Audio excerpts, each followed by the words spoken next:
ഞങ്ങളെല്ലാവരും തിരക്ക് പിടിച്ച് എങ്ങോട്ടേക്കാണ് പോകുന്നതെന്നായിരിക്കും എല്ലാവരും വിചാരിക്കും. വർഷങ്ങൾക്ക് ശേഷം എന്നുള്ള സിനിമയുടെ സെക്കൻഡ് ഷോ കാണാനായിട്ട് ഞങ്ങൾ കാസിനോ തിയേറ്ററിലേക്ക് പോവാണ്. ഞങ്ങളുടെ വീടിൻ്റെ അടുത്ത് തന്നെ ആയതുകൊണ്ട് ഞങ്ങൾ നടന്നാണ് അങ്ങോട്ട് പോകുന്നത്. ഇത് ഞങ്ങൾക്കൊരു നൊസ്റ്റു കൂടിയാണ്. പണ്ട് ഞങ്ങൾ ഇതേപോലെയാണ് സെക്കൻഡ് ഷോ കാണാനായിട്ട് വീട്ടിൽ നിന്ന് നടന്ന് പോയിക്കൊണ്ടിരിക്കുന്നത്. പോണ സമയത്ത് നമുക്ക് ആ ഫിലിമിനെ പറ്റിയും അതിലെ കഥാപാത്രങ്ങളെ പറ്റിയും സിനിമ എങ്ങനെയായിരിക്കും എന്നുള്ള കാര്യങ്ങളൊക്കെ ചർച്ചയൊക്കെ ചെയ്താണ് ഞങ്ങൾ അങ്ങോട്ട് പോകാറ്. എപ്പോഴും സെക്കൻഡ് ഷോ ആയതുകൊണ്ട് തിരക്ക് കുറവായിരിക്കും വിചാരിച്ചു. പക്ഷെ നല്ല തിരക്കുണ്ടായിരുന്നു, ഹൗസ്ഫുൾ ആയിരുന്നു ഷോ. ഒരുപാട് ഫാമിലീസ് ഉണ്ടായിരുന്നു ഫിലിം കാണാനായിട്ട്. ഞങ്ങൾ ടിക്കറ്റൊക്കെ എടുത്തിട്ട് നേരെ അകത്തേക്ക് കയറി. വെക്കേഷൻ ആയതുകൊണ്ട് റിലേറ്റീവ്സ് എല്ലാവരും ഉണ്ടായിരുന്നു. അങ്ങനെ ഞങ്ങൾ എല്ലാവരും ഒരുമിച്ചാണ് ഫിലിമിന് പോയത്.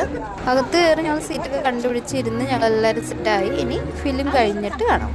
ഫിലിം കഴിഞ്ഞ് ഞങ്ങൾ പുറത്തിറങ്ങി. നല്ലൊരു ഫീൽ ഗുഡ് മൂവി ആയിരുന്നു, എല്ലാവർക്കും ഇഷ്ടപ്പെട്ടു. വർഷങ്ങൾക്ക് മുമ്പുള്ള ഞങ്ങളുടെ ഓർമ്മകളും അയവിറക്കി. രാത്രി 1 മണിക്ക് ഫിലിമിനെ കുറിച്ചുള്ള ചർച്ചയൊക്കെ ചെയ്ത് ഞങ്ങൾ വീട്ടിലേക്ക് തിരിച്ചു പോയി.